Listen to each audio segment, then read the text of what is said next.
নতুন পোশাক পরিবর্তন চেয়ে পুলিশ সার্ভিস অ্যাসোসিয়েশনের দাবিকে অযৌক্তিক মনে করছেন অপরাধ বিশেষজ্ঞরা। তারা বলছেন, ফের পুরনো পোশাকে ফিরে যেতে চাইলে বাড়বে খরচের বোঝা। আর সংগঠনটির দাবি, অন্তর্বর্তী সরকার যে নতুন পোশাক নির্বাচন করেছে সেখানে পুলিশ সদস্যদের মতামত, গায়ের রং এবং আবহাওয়াকে উপেক্ষা করা হয়েছে। সুমন তানবীরের প্রতিবেদন। জুলাই গণঅভ্যুত্থান দমনে অতিরিক্ত বল প্রয়োগ করায় পুলিশের ইমেজ সংকটে পড়ে।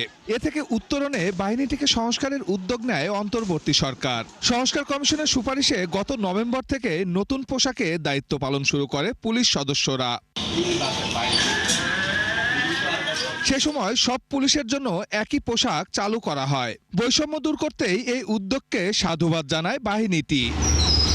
ফ্যালকন অ্যালুমিনিয়াম মাল্টিলেয়ার অ্যানোডাইজড হওয়ায় সম্পূর্ণ স্ক্র্যাচ প্রুফ। Falcon aluminium. নতুন পোশাক গায়ে ওঠার মাত্র 3 মাসের মধ্যেই পুলিশ কর্মকর্তাদের সংগঠন বাংলাদেশ পুলিশ সার্ভিস অ্যাসোসিয়েশন ফের পোশাক পরিবর্তনের দাবি তুলেছে। পুলিশকে রাত্রে ডিউটি করতে, রাত্রিকালীন পোশাকটি ফেড হয়ে যায়। বিভিন্ন বেসরকারি এবং সরকারি সংস্থার যারা অন্য সংস্থা যারা একই ধরনের পোশাক পরে সরকারের কাছে স্বনির্ভর অনুরোধ জানাচ্ছে যে আমরা জানাচ্ছি আমাদের পুলিশ সার্ভিসের মাধ্যমে যে আমরা পোশাকটি পরিবর্তনের বিষয়টি পুনর্বিবেচনা করার জন্য। সমাজ ও অপরাধ বিশেষজ্ঞরা মনে করেন, সবার আগে পরিবর্তন আনতে হবে বাহিনীটির মানসিকতায়। শুধু পোশাক বদলালেই পুলিশের আচরণে পরিবর্তন আসবে না। পুলিশের এই উপলব্ধি, এটা আমরা বলি যে বিলম্বিত বোধোদয়।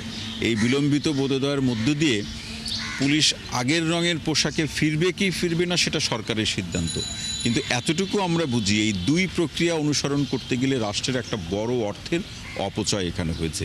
এই অপচয় বহন করার মতো আর্থিক সক্ষমতা বা সামর্থ্য রাষ্ট্র হিসাবে আমাদের নেই। পুলিশ বাহিনীর প্রায় 2 লাখের বেশি সদস্যের প্রত্যেকের জন্য 3 সেট করে নতুন পোশাক, বুট, বেল্ট এবং ক্যাপের পেছনে 150 কোটি টাকারও বেশি ব্যয় হয়েছে।